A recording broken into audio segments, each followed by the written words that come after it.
Everyone, welcome back to this channel. In this video, I'm going to show you how to add diamond effect on CapCut apps. Now, let's get started. First, after you open your CapCut apps and add the video that you want to edit, you just click on the effect at the bottom. And after this, you can click on the video effect. And at the menu, you can swipe until you can see shadow. This is the shadow menu. You can click on it. And after this, you can swipe down until you can see a diamond effect. So this is the diamond effect.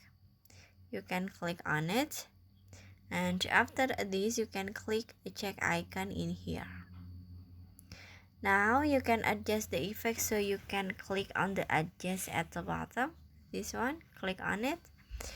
You can click on the speed and for the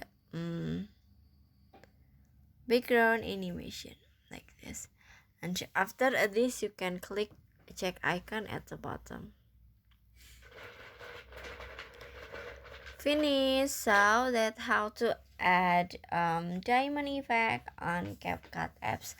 I hope you found this video to be helpful. If you enjoy with the content, please consider like, comment, and subscribe down below. Bye bye.